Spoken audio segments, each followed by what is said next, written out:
Chevre, how are you? I hope everyone is gesund, stark, und freilich, begashmis und beruchnis. I hope everyone is healthy, strong, and happy, physically and spiritually.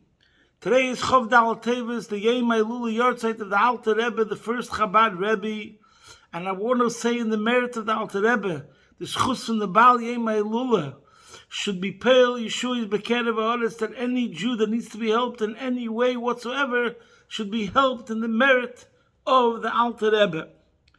We have to discuss today, it's Erev Shabbos Kodesh, Parshas Shemos, the connection between Chov Dal Tevis, the Alter Rebbe, and the Parsha, being that we're now, as we were in the last couple of weeks, in the middle of a war. Our hearts and minds with our brothers and sisters in Eretz Yisrael. So we're adding for tzedakah, G'dei l'tzedakah shemakareves esagula. May the merit of this tzedakah bring Mashiach now. And everyone should be healthy, the soldiers and the hostages should return home safely.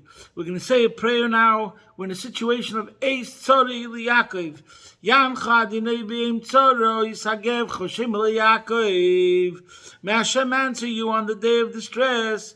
May the name of Hashem, may the name of the Hashem of Yaakov fortify you. Amen. I can think of no better parsha that's more accurate in describing the situation that we're in right now. And the message, what I'm going to speak today, is primarily a Sicha the Rebbe in Chelik Chavav Shmois Gimel, but also connected with Beis. It's based on that, but we're going to add something, and I hope it's going to be oizgalt and correct. So, in the parsha, Moshe Rabbeinu, after he has the revelation of the burning bush, we'll rewind to that later, Mirz Hashem, if there's time. Then there's a whole dialogue between him and Hashem about him being chosen as the Redeemer. And then it says, they're arguing, Moshe Rabbeinu is arguing with Hashem back and forth. And then it says, I'm going to come to the Yidden, that I was chosen, I was sent from Hashem to be the Redeemer. And they're going to ask me, Ma Shmei, what is Hashem's name? What will I say to them?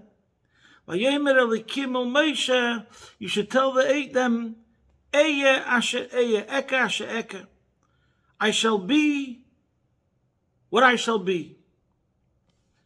And that's what you tell the Yidden, that Shlachani Aleichem. That's the name that sent me. And then the pasuk says, then they wish to add it to that. Hashem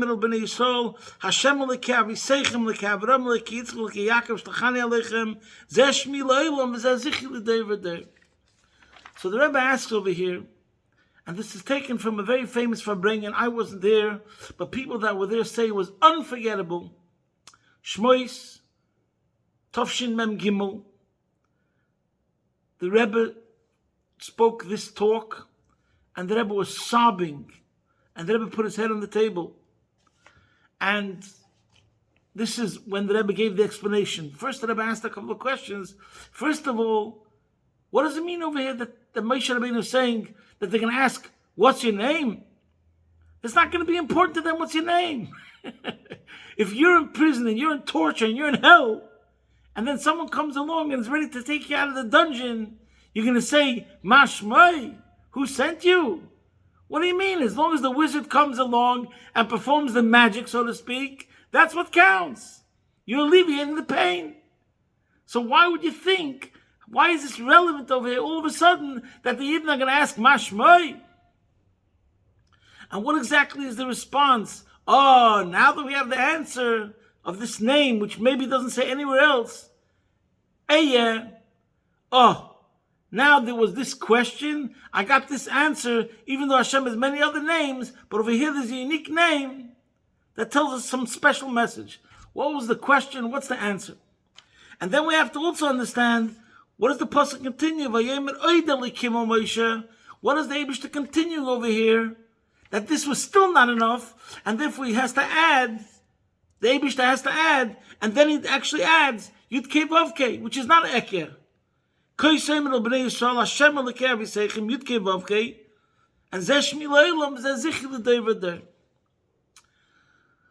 So the Rebbe over here says, and then the Rebbe asks a couple of questions, and also, didn't they know already a couple of names before? Like, what's unique over here? All of a sudden, they get, if it's a name that they know already, so they know already the name, what are they going to be told now something new? Anyways, the Rebbe answers that this was not a question about knowing a name. This was a question about the nature of Hashem. The Eibishter is called the Fi Maisav. And if the Eibishter is the Father, and we are his children, so where were you till now? A glicket me getroffen. Now you show up. And the Rebbe screamed at the Farbrengen, as Pare botzich in Yiddish blood. It says the Pare bathed in the blood of Jewish children. So the Yidden are hundreds of years in concentration camp, Pisa in Ramses. And you show up now and tell us that you're the Redeemer? What sort of Eibishter is this? Mashmoi. There's a joke they say, what happens if a Lubavitcher is a Litvak? You get a Mashiach that shows up in time. In other words, the message to Moshe Rabbeinu is, there seems to be too little, too late. Rahman al-Islam. The Yidden are so crushed, so decimated, so destroyed, and they're in pain and anguish, and they're crying out. What took so long? They say there's a word that there was a rabbi once talking to an atheist, and the rabbi was having a whole discussion with him about the Eibishter. And the rabbi tells this atheist, you know what? I don't believe in the God that you don't believe in either. In other words, for whatever reason, the Yiddishkeit that was presented to this person was so oppressive, so suffocating, so distressful, that we understand why he doesn't believe in the Eibishter. Somebody presented him a Judaism which was full of rules and regulations and restrictions. And they took out the whole love, the whole warmth, the whole life of Yiddishkeit. So how could he believe in the Eibishter? So the rabbi tells this person, you know, the Eibishter you don't believe in, I don't believe in either. And this is what Moshe Rabbeinu is turning to Hashem. I'm coming along now, after hundreds of years of Golus, and telling them, hello, I'm here, finally. And that was the question, Mashmoi. What's the nature? What attribute, from what channel is the Eibishter now coming over here and acting in such a way? And the answer is Eya Shereya. We'll soon explain. And Rashi says over here, the only answer. And that's why this is so important. Because this is the answer to everything that's going on right now, till this very day, and the situation that's in Gaza. That the first thing is, you have to realize, like Rashi says on the words, Eya asher eya, eya imam b'tzara zois. Asher eya imam b'shibut shamalchis. And Rashi explains that Moshe Rabbeinu wasn't going to tell them about the shibut shamalchis, but the answer was going to be Eya. In andere Wörter, I'm there with you. In andere Wörter, der Eibishter von Yiddishkeit is an Eibishter, azoi is the Inyan, whether you understand it or not, nicht azoi wie the so-called concept of an Eibishter that has no feelings, because if you say there's a feeling, that means it's a shinoi. Da sagt man, der Eibishter is imo yanoichi betzara. He feels the same whip that you feel. Wie kann das sein? Sag Klotschkasche. Wie kann man sagen, bechol zerosam leitzor? As geht auf Atzmus. Hast du Kasche? Aber der Rebbe Shazami kill Yochel, that he has no agbolus whatsoever, that he could feel it, and at the same time he stays who he is. Nimm an him noise. You don't understand it? Azay is the Rinyan. Bechol zerosam leitzor. The Eibishter Zamin Eibishter that's not indifferent, that's not aloof, that's not distant, but is there mamish. Hasheichin itam b'teich tamosam. The Eibishter is crying together with you. And I'm a feel I'm a kenzog azami vort. It hurts the Eibishter more than it hurts you. Because when it hurts you not mugmal to geben. weil du bist Bagballe. Aber man sagt, that it hurts the Eibishter, it hurts the Eibishter bleakwohl. How can you say it hurts the Eibishter? He feels pain. Or does sagt man it does? Now, was hast du von them? Why does it make a difference? Now comes the second point. So first of all, you have to realize, yes, that's what makes a world of a difference. You know, sometimes when I think about myself, I think I mentioned this once before, you see a picture of a disaster. There's an earthquake, a hurricane, a house comes destroyed, and then you see people sitting and crying. And you think to yourself, if they don't believe in an Eibishter, what is your crying worth? I know it's pain, and therefore you're uncontrollably sobbing. But really, what difference does it make? Does it make a difference? Maschenken in Yiddishkeit, by uns sagt man, the Eibishter is counting all the tears. Wie steht in Gemara, wenn geht zu der Sharik Dimo. The gates of tears, the gates of crying, never close. Every single tear a Yid is shedding is being collected by the Eibishter, and he's also crying. Wie, also muss verstehen the minion. But wait, there's more. You have to also know. And that's what the Eibishter continues. It's not only B'chol Tzar Some Leit Tzar. They have to know the Eibishter is with you.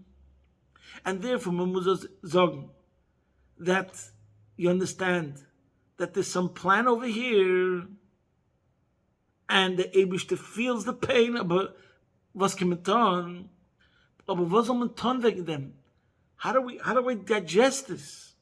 The next step is you have to know, and that's what the pasuk continues, where the Eibishter says, "Vayemer Edelikim," that it's come for Shemavai. Shemavai is Rachamen.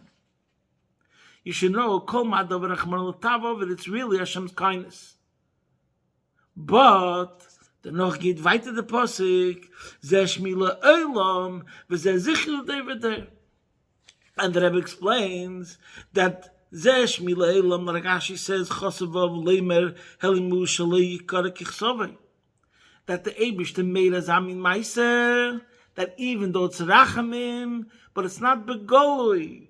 And that's what it means, Zeh Shmila Olam. My name is eternal, but it means my name is concealed.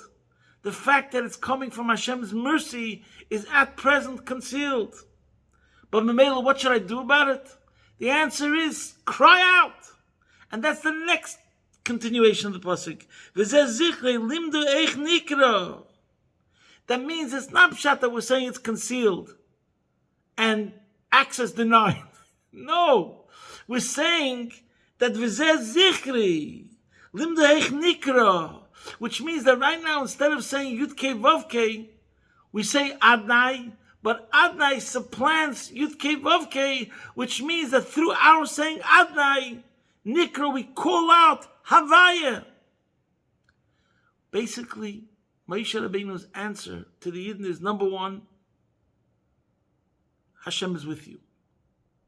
And here we learn the lesson of empathy, and this is what I want to talk about today, which is one of my favorite subjects, and I believe one of the most important concepts in Yiddishkeit and in life in general. So first, let's talk about over here the pasuk with Hashem.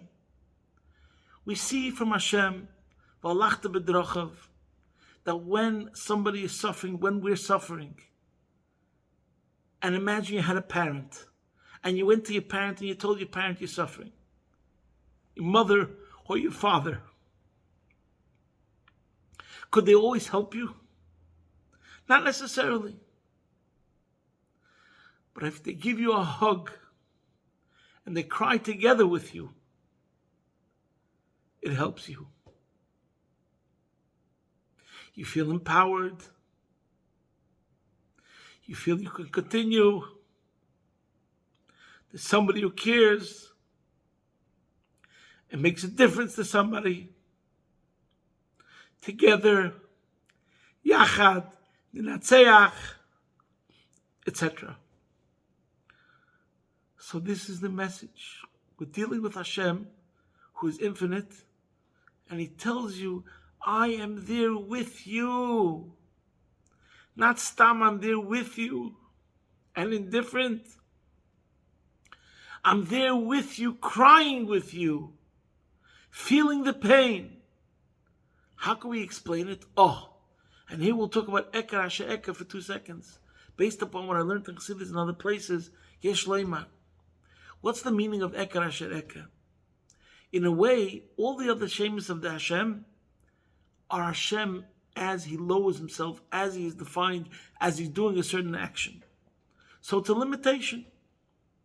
In other words, we're already attributing a certain definition which finds itself also in mundane. That's most of the names. Hashem as a leader, Hashem as a king, Hashem as a director, Hashem as a conductor, Hashem as a father, etc., etc. Those are all definitions that somehow, they're words that are in our dictionary, and we say that that's similar by the Eibishter, but by the Eibishter it's infinite. Even Shem Havaya, Yudke, Vovke, and some definitions, let's say, for example, we say it means past, present, and future together, hoy v'yeh, but it's still a name which is connected to the concept of time. So it's still something which is connected and telling us it transcends time, but it has some connection to time. But if we translate the word Eke, I'm basing this upon what it says in Chassidus in other places about Shem Havaya, Havya Pshuta. Similarly over here, Eke Asher Eke means the only thing I can say about the Eibishter is, I shall be. What does that mean? All I'm saying about the Eibishter is that there's an Eibishter. I shall be. Anything more that I'm going to add to the words I shall be is already not talking about his essence. It's already a definition which is limiting. And maybe this is what it means over here. When Moshe Rabbeinu tells the Yidden, Eker Asher Eke, it's like Azoy Azoy is the Rinyan. You know what it means if I'm saying that the Eibishter feels the pain of the whip or the torture of Pisay Menamses, of the taskmasters whipping you, bone breaking, slave labor. How can I say the Eibishter feels it? Eker Asher Eke. Because we have no understanding. Any sort of definition that I'm going to say about Hashem means that I'm limiting him. Al derech the pasuk which says Noira Sihilos, we can't even give him any praise. Any praise that we're going to talk about Hashem is a degradation. It's diminishing of his true infinity. You know what the ultimate infinity is? Nimnanam Nois. How can we say that Atzmos Amos is crying and feels the pain of the flesh being torn apart and the pain of suffering and golos? The answer is Eker Asher Eke. I am what I am. We can understand it. But we're dealing with the Eibishter who has no definitions. He's not physical, he's not spiritual.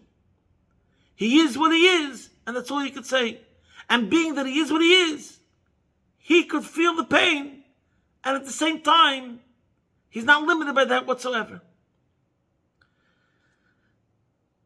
But then, after we say that message, that Hashem is there with us, and therefore it makes a difference, then we say, but wait, there's more. Every single time you turn to Hashem, and you say Adnai, and you knock on the door, and you turn to him, Eilecha Hashem Ekra, the Eibishter is listening, and it makes a difference. And as it says even in this week's Pasha,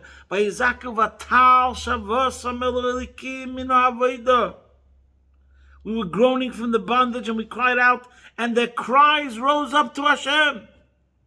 So therefore, we should know that it's coming from Rachmim. Really, it's Hashem's mercy. But we have to keep on crying Ad Mosai. We can't take it anymore. And that's the cry of Mashmoi. And that's the encouragement to the message. Don't give up. Turn to Hashem and say, we understand that it's coming from Rachmim. But could we please see it begilui? Even though we're told right now that there's a concept of Helem, we're asking to see begolui enough already. We should see the Chsodim Agluim now. And don't stop calling out to Hashem. V'zeh zichri. This is how we're meant to call out. Call out means to draw out. Now, this is what happens at the end of the dialogue with Moshe and Hashem. But before that, comes something that I've spoken about. We've spoken about this many times. One of my favorite psukim of the Torah, that this whole story, before he gets the revelation of the snare, the pasuk says that Moshe Rabbeinu, after it says he was born, then the pasuk says, "Vayigdal Moshe vayetzel echa vayar b'savloisam." We just said now that what? When we say b'chol tzarasam lo tzar, that the Eibush says imo yanochi b'tzara, that's empathy. But wait, let's go back to the beginning of the dialogue, but let's go back before the story, and some of Farshim connected that it says by Shlishi, Pasuk Yud Aleph, that Vayigdal Moshe grew up, Vayetzel Lechav, he went out to his brothers, Vayar b'savloisam, and he saw their burdens. Some people have a word, Vayigdal Moshe, like Rashi says over here. Vayigdal doesn't only mean he just grew up. Because of Vayigdal Ayelad, it says already before that he grew up. This was a leadership position. Sheminu Paray al Beisei. But really, you could say even more than that. True greatness. Vayigdal Moshe. What's the really sign of leadership and true greatness? That Vayetze Alechov, he went out of himself and had gesehen andere Yidden als Brüder. Vayar b'sivleisam. And Rashi says something over here so unbelievable, so fantastic, so important.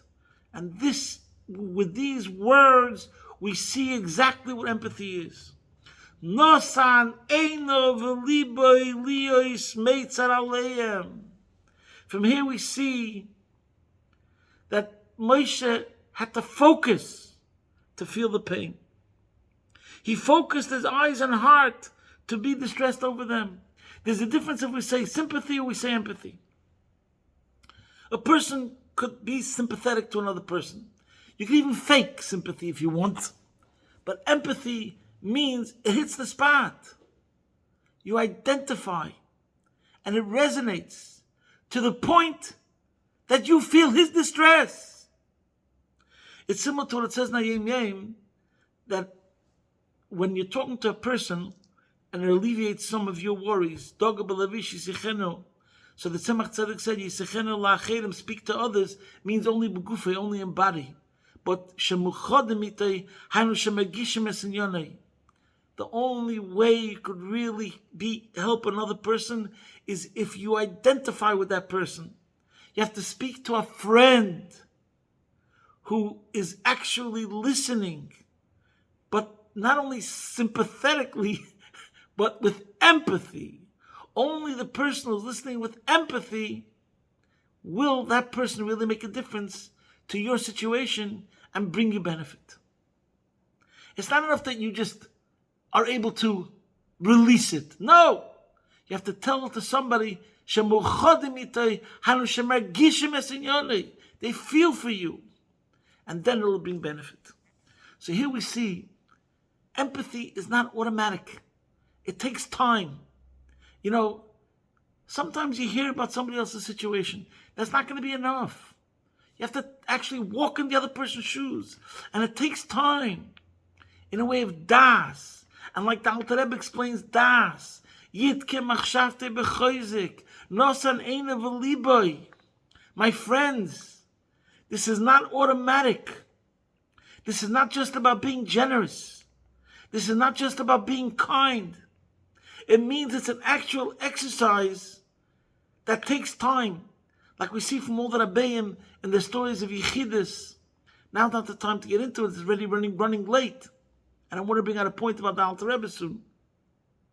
But from these words itself that it says, Nosan eine v'liboy lios meitzar aleim, we see that it means that it comes through effort. You have to involve yourself until it hits the spot.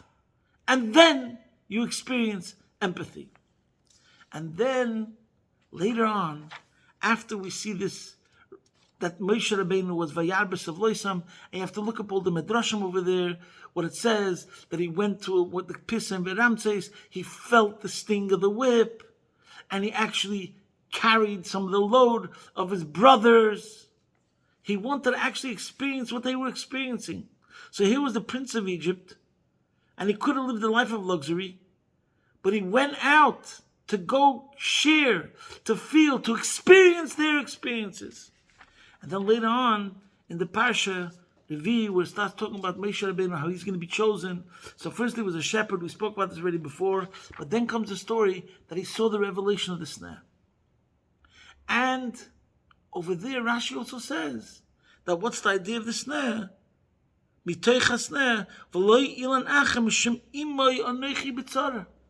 So that means that Rashi over here mentions it twice. Why does Rashi mention it twice? But this is the beginning of the dialogue. First is the revelation of the snare, and then when he says Mashmoi, then the Eibusha tells him Eya, which means also that I'll be with him b'tzara. L'chayra, first there was the message to Moshe Rabbeinu as a leader, and if I remember correctly, this is the midah keneged midah, because he went out of his way. He did an act of ima enechi b'tzara, that he felt the pain. So then the Eibishter showed him the message of leadership, and of the Eibishter also himself saying that you are mechaven to the richtige zach, and that's why that's his first revelation, his first gilui elokus, divine communication with the Eibishter and encounter was this message, and it's the most important message. Imoi anoichi b'tzara. Because that's the only thing we could say to the Jewish experience of oim dimaleinu l'chaliseinu, that imoi anoichi b'tzara. Until Mashiach comes, then we'll be able to say oitcha Hashem ki anaftabi. Then we'll be able to say thank you Hashem for whatever you did. But until that point in time, the one message which stands true and that we always have to know is imoi anoichi b'tzara. Just like Moshe Rabbeinu practiced empathy, Hashem practices empathy. He's there with us. There's many, many interpretations to what this message was of the burning bush. One message which is important for the survival of the Jewish people, that right away, so that shows on something miraculous. So it's a message about the survival of the Jewish people, the immortality of the Jewish nation, the laws of survival by the Jewish nation is not according to nature. Even though there'll be burning, and even though there'll be its thorns over there, but it's not going to become consumed. Like they say, down but not out. And this was the message, one of the messages that Moshe Rabbeinu has to know. There's going to be tzoros, Hashem Yirachem, but don't worry. Will never be out. Similar to what it says in this week's Pasha, Kashi Anu say, Ken Yirbe v'chen Yifritz. There's a very, very long story, which I'm not going to get into now because there's not enough time, because I want to get to the Alter Rebbe, where the Alter Rebbe, first, there's a very long story with the Alter Rebbe, was in a debate, and he was asked a question about the revelation of Chassidus, and he answered it based on a famous Torah of the Baal Shem Tov that he heard from the Maggid, that what the story over here is how Moshe Rabbeinu looked into the fiery bush, was the fire and the passion of the simple folk of the Jewish nation, which is another message that Moshe Rabbeinu has to have as a leader. He has to realize and see the beauty of every single Jew, and especially Jews that are not scholarly or academic, and their passion for Hashem never becomes abated, never becomes weakened. They're always crying out to Hashem. And that was the message that Baal Shem Tov said that Moshe Rabbeinu had to receive. Before he would be taking this role of leadership, he had to see the unbelievable virtue of the simple folk that are always on fire for Hashem. And when he says that I have to move aside the Sudan of Mikal and the Skarav L'Sham, Moshe becomes humbled by this and says, since he sees how great the simple Jews are, that means I also have to change. I also have to shift position. So it's a long story. Probably I said it once before. Maybe we'll have to leave it for another time.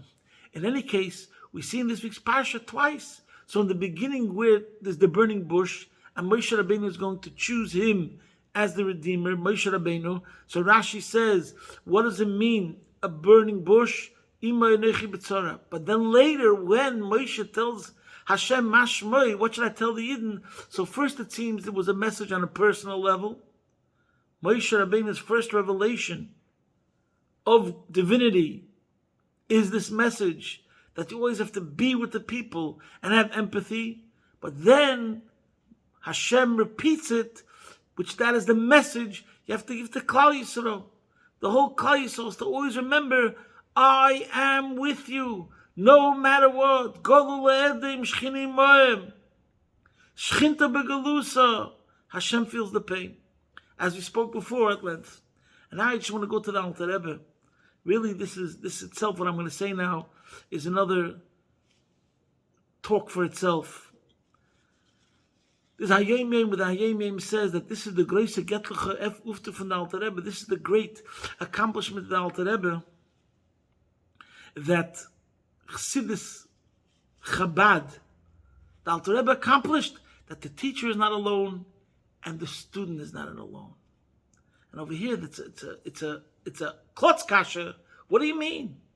Moshe Rabbeinu was separate from the people. Moshe Rabbeinu said that if Hashem doesn't forgive the Yidden, he'll say, erase me. Take me out of the Torah. Moshe's connection to every single Jew is an essential bond. And what about the Baal Shem Tov? The Baal Shem Tov, his whole life was Yidden. You're going to say he was separate from his students? So why is that we say that Dafka the Alter Rebbe, or Dosa the Grace Get Lechufta, this is the great divine accomplishment of the Alter Rebbe, that the head of the yeshiva, the rabbi, the leader, the tzaddik, was not separate, and the disciple wasn't separate. See Hayom Yom 22 of Iyar. So maybe you could say, and we could base it on what the Alter Rebbe says in Akdamas HaMalakit, in the compilers forward of the Tanya, which the whole compilers forward is about man's individuality, where the person asks, what about me? How do I find my place in the service of Hashem? So I'm not getting into it now, but the Alter Rebbe writes that the difference between this Sefer, Tanya, and every other Sefer is that I first had you in mind, then I wrote the Sefer. And he writes the following words, which is so amazing. He says that I wrote the Sefer having you in mind, and he says, and that's all of his followers, but it means all of Chassidim for the end of time. But first it started with Asher hoya hadibur shel chibo motzui beinenu, which means each and every one of our faithful who lives in our country, with whom words of affection have been frequently exchanged. V'gilu lefonai kol talumas libam u'moichem ba'avedus Hashem, and were revealed to me all the secrets of the heart and mind in the service of Hashem. So before he says that they revealed to him all the secrets of their hearts and mind in the service of Hashem, what does the Alter Rebbe write first? That hoya dibur shel chiba motzi beinenu. That first there was words of affection exchanged. That means somebody went into Alter Rebbe, and the Alter Rebbe identified with this chassid. Was machst du? How are you? How's your wife? How's your children? How's Parnasa? Shahoya dibur shel chiba motzi beinenu comes before before they were speaking about service of Hashem, which is spirituality, but they were talking about life itself. Connect. The Alter Rebbe connected with every one of his followers as a friend, and therefore that's what it means they weren't separate. Until the Alter Rebbe, when the tzaddik spoke to his followers, it was Mumayla Lamata. He gave a message from Hashem, or a teaching that was relevant and that was important for everyone to hear. But the Alter Rebbe did a whole different thing. He went into your world first. Seek first to understand, then to be understood. He went into your blotter. He went into your mud. Hasheichen itam b'teichte masam. Nosan eina v'liboy liyos meitzer aleim imoim. He went into your world. He went into your reality. He put on your clothes. And he identified with your situation. And it resonated with him. And the chassid who went into Yechidus felt that no one else exists in the world except me. Right now, me and my life, me and my problems. And then, so this is the achlata we have to take from Chav Dal Tevis, from Parsha Shemos. We have to mirror Hashem's ways and Moshe Rabbeinu's ways. And remember, it's an avodah, nosan eina v'liboy liyos meitzer imoim aleim. The Eibush should help that if we will do what the Eibush is go in the Eibush's ways, we'll start practicing empathy more and more. And the Eibush will see B'cheinu Avinu Kolone Ke'echad. Yachad Nenatzeach. The Alter Rebbe, we understood the Alter Rebbe, we connected the Alter Rebbe understands us. And we understand the Alter Rebbe. And that's the beauty of Tanya. You never feel like the Alter Rebbe is speaking to you as a right-wing fundamentalist preacher. You see, he's speaking to you as somebody who gets you. And the same way should be with us and our relations, with our friends, with our brothers, with anyone who turns to us. We should always feel that we get each other because we're like brothers. Vayetze el echov. U'brachenu avinu kolone ke'echad, in the schus of the Alter Rebbe. We should have the Gula Mitzvah Shlema take of Miyad Mamish now. Posting from my home, Be'ez Hashem Yisbarach, your man in Melbourne.